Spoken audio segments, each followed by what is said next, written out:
accepter ou pas la proposition de donner à notre nouvelle grande région le nom de Nouvelle-Aquitaine.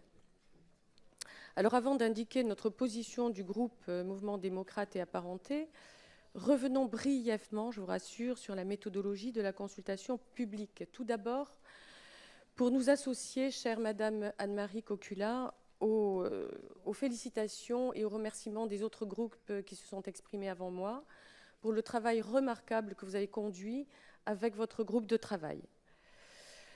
Malheureusement, cette consultation n'a guère produit d'enthousiasme, semble-t-il, en tout cas au sein du grand public.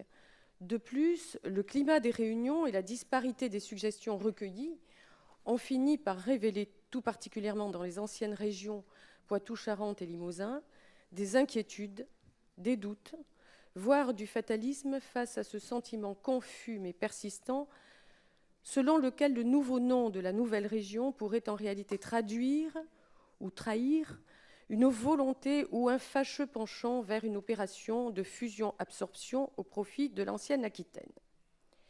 Puis, il y a quelques semaines, le nom de Nouvelle-Aquitaine a surgi dans les médias, provoquant un profond émoi chez nos amis picto-charentais et limousins. Nous pouvons, et nous devons même, je crois, les comprendre.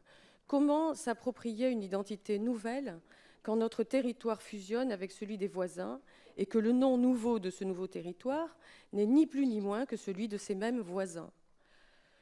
Nous ne sommes plus au temps où, en se mariant, l'épouse doit inéluctablement porter le nom du mari. Alors, comment identifier un territoire aussi vaste qu'un État comme l'Autriche, aussi riche de cultures différentes, sans tomber dans le piège d'un nom à rallonge ou d'un nom sans rapport avec ce qui doit faire battre le cœur des concitoyens? Nous sommes d'accord pour renoncer au nom à rallonge, n'y revenons pas. Mais pour ce qui pourrait faire battre le cœur de tous les habitants, faisons appel à notre mémoire collective, vous l'avez dit, Madame Cocula, et revenons sur notre histoire commune. C'est d'ailleurs ce qu'a fait le groupe de travail que vous avez présidé. Aussi, je voudrais convaincre tous mes collègues assis dans ces rangs de revenir aux sources de notre histoire de France. Car en effet, reconnaissons avec vous, Madame, reconnaissons humblement qu'une véritable erreur a été commise quand notre ancienne région a reçu le nom d'Aquitaine. Parce que la véritable Aquitaine, celle qui a été forgée pendant des siècles par la réalité historique, géographique et même économique, c'est précisément le territoire que nous représentons aujourd'hui, ici, avec nos 12 départements.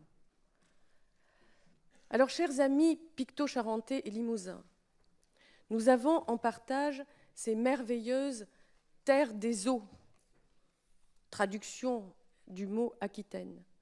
Je vous en conjure, saisissez-vous de cette chance de vous réapproprier le nom de l'Aquitaine, cette identité séculaire qui bientôt, c'est certain, fera aussi battre vos cœurs.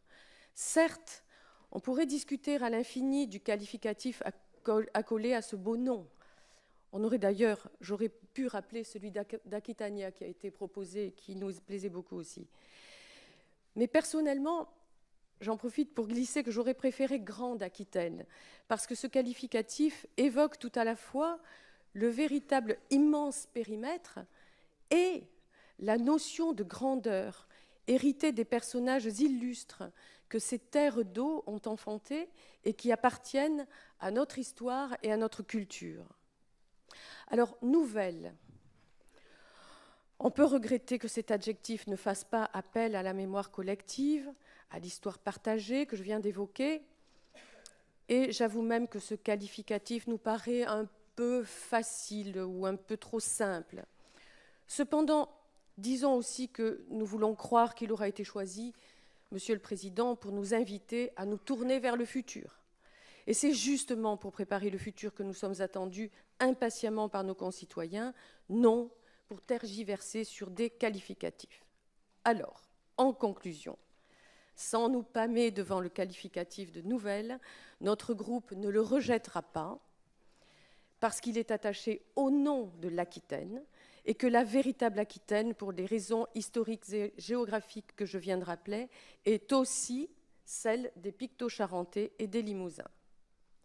Enfin, un petit détail, comme nous estimons aussi que les questions identitaires sont trop intimes pour nous aligner tous sur une position collective, nous laissons aux membres de notre groupe la liberté de vote entre majoritairement le pour et quelques abstentions.